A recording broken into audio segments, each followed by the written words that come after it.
Professor Kithure Kindiki was serving the people of the Republic of Kenya as a Cabinet Secretary for Interior. My Lord, by its definition, a state officer under Article 260 of the Constitution includes persons holding the position of Cabinet Secretary.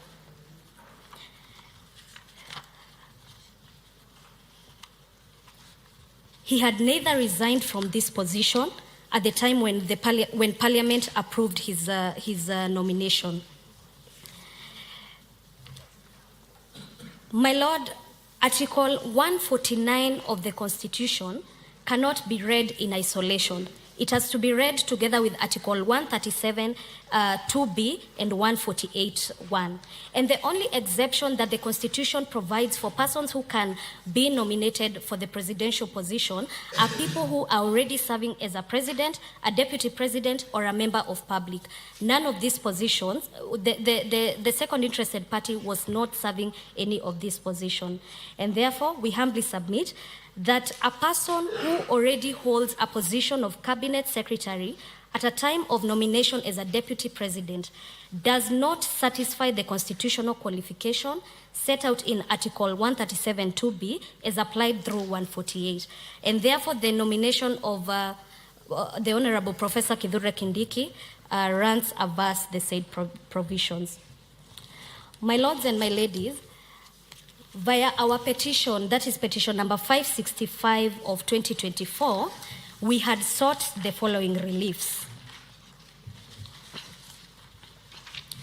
The first one is a declaration be and is hereby issued that the rights and fundamental freedoms of the first petitioner, including his rights and freedoms under Article 25C, 50, 27, 47 and 145 were grossly violated by the third respondent on the 17th day of October by declining to allow him an opportunity to adjourn and be heard during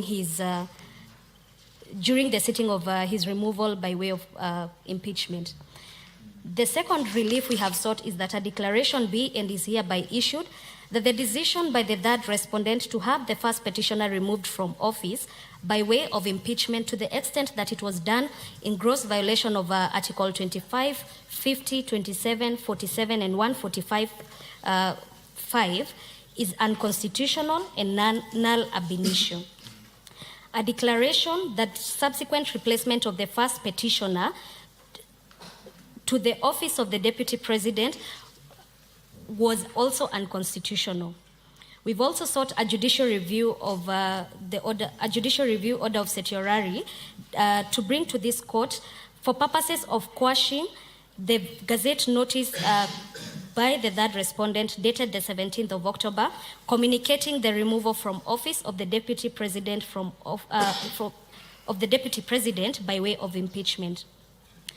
A judicial review of certiorari does hereby issue to bring to this court for purpose of quashing the decision of nominating Professor Kithure Kindiki as the Deputy President of the Republic of Kenya for failing to meet the qualification under... Those are legal teams making their submissions at the Milimani Law Courts regarding the hearing of the challenge by former Deputy President Rigathi Gachagua on his impeachment by Parliament last year. And of course, we shall be bringing you the details of what transpires during those proceedings in our subsequent bulletins. We come back to studio and continue our conversation on matters the SACCO industry. Now I am with Gideon Gitonga, who is the Senior Digital Assets Investment Strategist at Blockcorp SACCO, as well as the CEO of Kingsize SACCO, who is CPA Martin Omondi Ogola. Gentlemen, we've talked quite a lot about the SACCO industry, the opportunities, the challenges, and I'd like to hear from you how the industry moves forward, considering the immense competition it has from other lenders, such as the banking industry, the digital lenders as well. Let's start with you, Martin. Thank you. Yes, the SACCO industry has a lot of competition. This ranges from commercial banks, money market funds, pension funds, Shylocks, including the mattress, like I told you. Fintechs, but as SACCOs, we actually enjoy the challenge because it keeps us on our toes to improve on our services and on our products. So one of the ways we are overcoming this is that challenge pushes us to be better. Number two is like fintechs, we do partner with them. There are SACCOs which have partnered with fintechs. There are SACCOs which have acquired these fintechs. And even money market funds, we do partner with them such that we offer some of their products through the SACCO. Then there are these which are now orthodox, which it's difficult to really challenge, like mattress. The best way is to,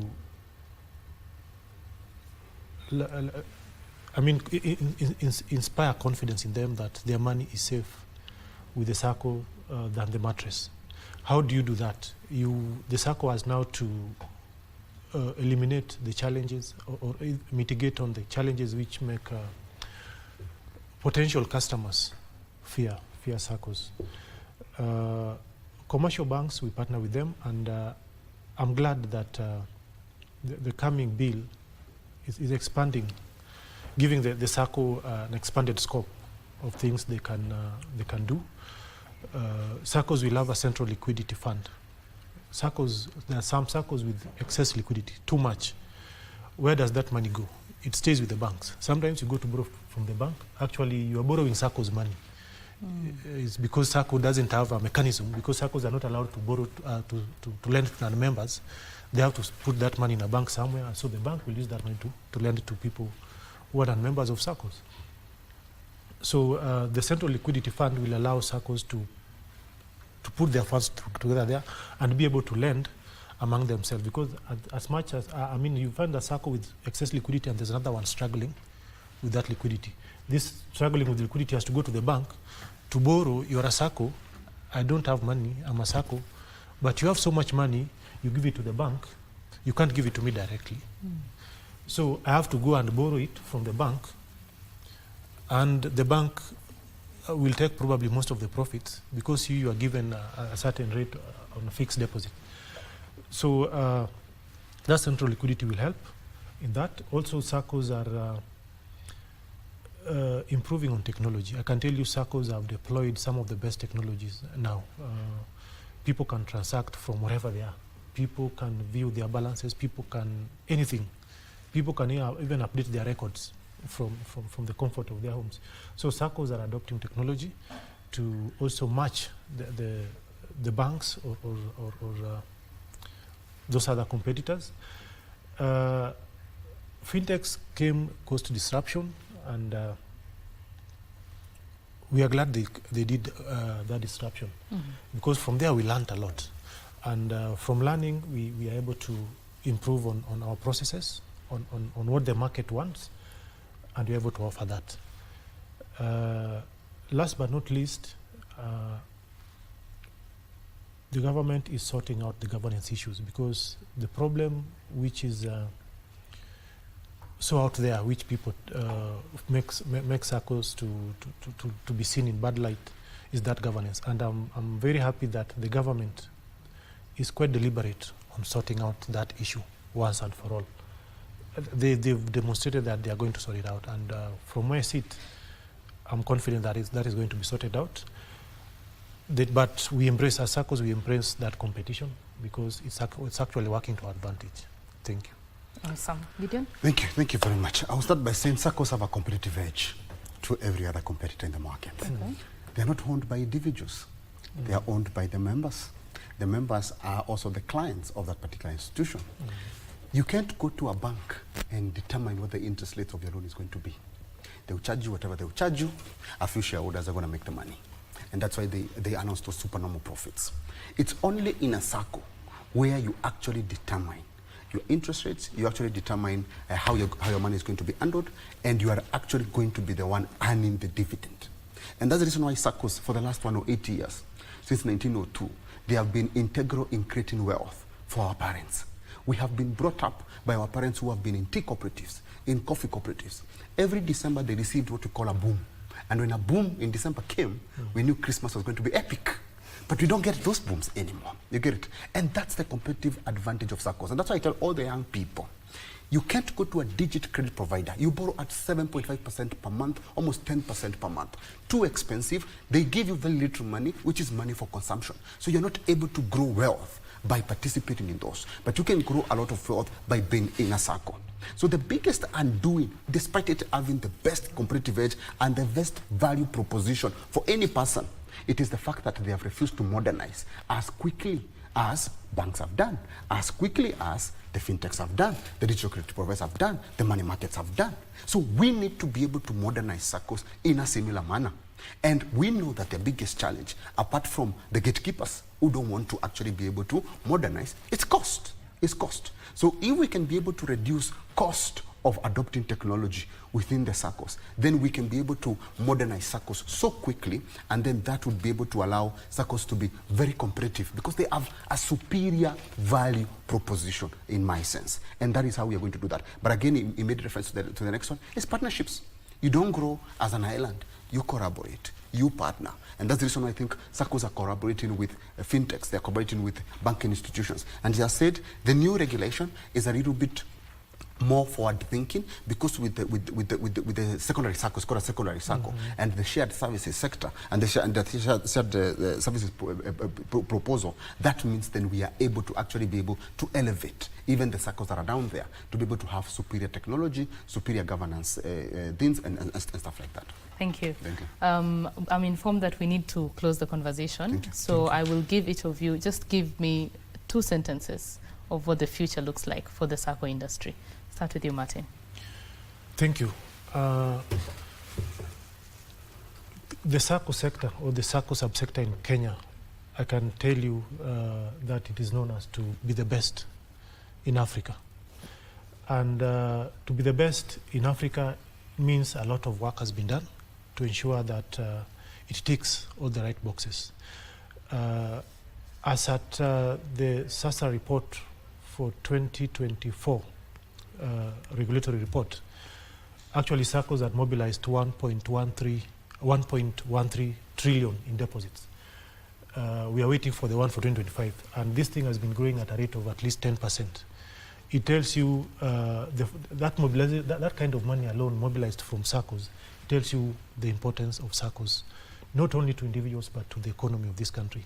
So, of course, there have been challenges here and there, but I can assure members of the SACCO movement and the potential members that the government is working, and even the SACCOs at individual levels are working out to resolve such issues so that the SACCO sector actually delivers on its mandate. Thank you.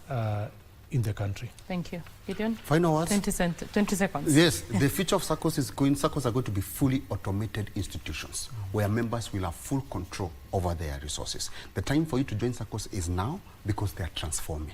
And blockchain and AI, which are emerging technologies, will transform how you manage your money. In the future, your money will be your decision. Thank you. Awesome. Thank you. Thank you very much. That is the conversation this morning on matters of the SACCO industry or the SACCO subsector and how to ensure that we are growing with it and it is growing and serving its members better. I have been with Gideon Gitonga, the Senior Digital Assets Investment Strategy at Block Corp SACCO, as well as the CEO of King Size SACCO, who is CPA Martin Omondi Ogola, having this conversation. Now we want to take a quick commercial break. When we come back, we shall be taking you to Milimani Law Courts for those proceedings on the Deputy President impeachment that occurred last year regarding Rigathi Gachagua. Do stay with us.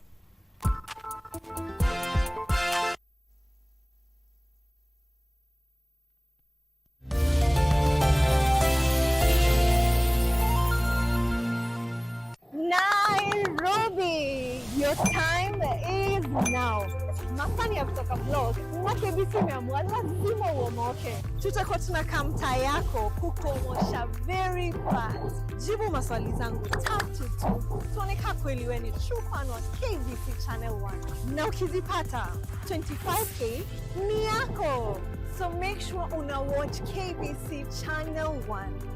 Alafu ukinicheki kwa streets, niulize kana kuomosha leo. Omoka na KBC Channel 1. Wanga bad ni mbaya.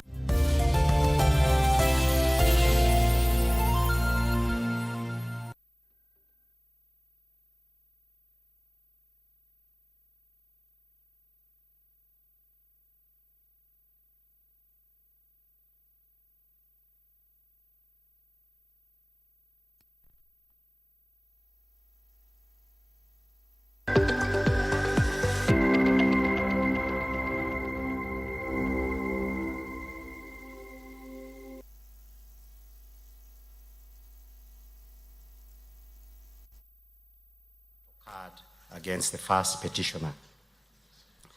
Having said that, my Lord,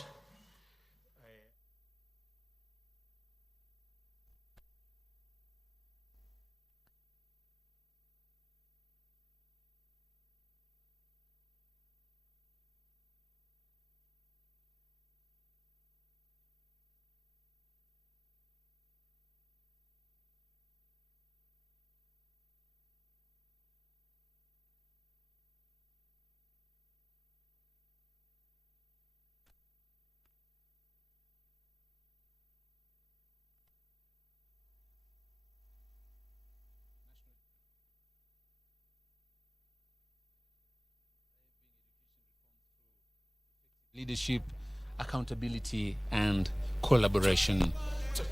Now, this meeting is being attended by over 2,000 participants, including education officers, quality education assurance officers, auditors, key stakeholders from the institutions such as the Teacher Service Commission, the Kenya National Examination Council, NEC, the Technical and Vocational Education and Training, TVET, institutions like the Kenya Secondary Schools Heads Association, that is the KESHA, and the Kenya Primary Schools Heads Association, KEPSHA rather, together with the Kenya National Union of Teachers and the Kenya Union of Post-Primary Education Teachers, KUPET, among other key stakeholders in the education ecosystem, including those from institutions of higher learning and, of course, the TVETs. The forum, of course, is expected to provide a structure and a platform for review of the progress in the implementation of education reforms. Now, remember that this conference is coming when, of course, the country just rolled out CBE education in the junior secondary schools. Of course, the grade 10s now heading to the second term, and so there's a lot of work, a lot of review to be done in as far as that is concerned. There will also be time for stakeholders here and officials who are attending this meeting to interrogate systemic and operational challenges that have arose since the implementation of the CBE to date. Of course, the frameworks